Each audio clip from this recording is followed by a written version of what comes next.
eto na yung pinaka-hinihintay ko, ang makuha ang titulo ng aking bahay. Grabe, ang dami na nating property. Thank you, Lord. So, yun na nga mga mare, pagkarating namin ng Maynila, nilapag lang namin yung aming mga gamit dun sa may Azure. Then, after naman nun, bumiyahin na rin kaagad kami papunta dito sa may Borland. Yes, mga mare, kitang-kita nyo naman, hindi pa nga ako nakapagbihis niyan. Talagang dumiretso na nga kami dito dahil sobrang excited na rin talaga ako kunin yung mga papeles ng aking bahay. Pagkarating nga dito, ayan, nag-logbook na nga lang din pala muna ako mga mare. Then, after naman yun, umakyat na nga rin kaagad kami papunta dito sa may taas. Nag-elevator sana kami mga mare, kaso ang problema, sobrang dami palang karga neto. Kaya sabi ko kay Dada, maglalakad na lang kami. Actually mga mare, matagal na talaga itong dumating eto mga papeles ko dun sa bahay. Kaso ang problema, ngayon lang talaga namin napuntahan. Gawa ng napaka-busy ko nga. Alam nyo naman, nasa probinsya ako. Hindi talaga ako makakapunta agad-agad dito. Kinuhaan na nga rin pala ako ng 2 ID mga mare para proof na ako ba talaga yung nasa pangalan ng titulo. And finally, after ng ilang years mga mare, eto nga't nagkita na rin kami ng aking kakilalang engineer mga mare na tumulong sa akin doon sa aking bahay dati. Kaya ayan, nagpicture-picture na nga rin pala muna kami kasama itong ibang employees ng Borland. Kaya thank you so much po. Sa mga oras nga na yan, naghihintay na lamang kami na tawagin ng aking pangalan mga mare para makuha na nga ang aking mga papel. Diyos ko, dahil sobrang na-excite ako. Buti na lamang talaga ng mga araw na to, wala masyadong tao. Tingnan nyo naman, walang katao-tao kami lang talaga. Kaya maya-maya nga lang din tinawag na rin kagad yung aking pangalan. Pinaupo nga lang din pala ako, tapos meron nga pala akong finil-upan dyan. After ko nga pala dun sa may counter 5 mga mare, eto nga tumupo na nga rin kaagad ako at naghihintay lamang ako tawagin dun sa may cashier 1 dahil meron nga akong babayaran. Saglit lang din naman yung paghihintay ko mga mare, tinawag din naman ako kaagad kaya ayan, tumayo na rin ako at nagbayad. And after naman nun mga mare, ayan, finally, dala-dala na nga ni ma'am etong aking mga papeles para dun sa aking bahay. Grabe, sobrang nakakatuwa at sobrang happy ko dahil finally nakuha ko na nga yung mga papel. Meron lang kami onting pinag-usapan dito ni mama at meron lang din siyang onting ipinintindi sa akin at meron lang din ako onting mga sinulat dito or finil-upan. Grabe, finally mga mare, after ng ilang years na paghihintay ng titulo na lumabas, eto nga't nasa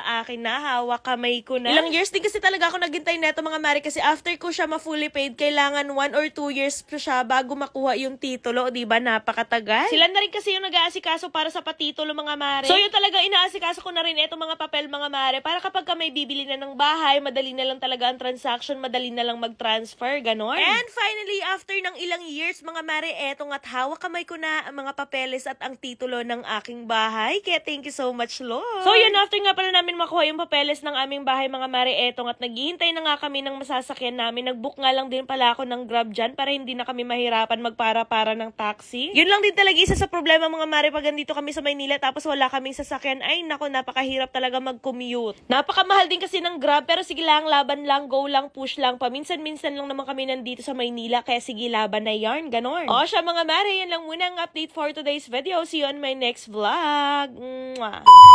Oops, wag nyo na muna skip itong video na to dahil at the end of the video, mamimigay tayo ng 500 pesos GCash sa mga magda-download at magre-register nitong Slot Ace. So dito nga pala sa Slot Ace guys, ituturo ko sa inyo kung paano ako nananalo at naglalaro dito. So eto nga pala yung nilalaro ko, itong Super Ace, ipapakita ko sa inyo guys, ayan. Mag-bet lamang tayo dito ng 1,000 pesos and then click na natin to.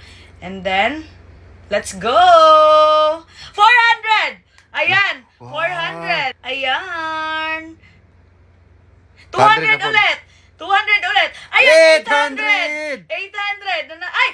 3,600! 36! Oh my God! Nanalo ulit tayo. 300! Not bad! Ayan! Grabe!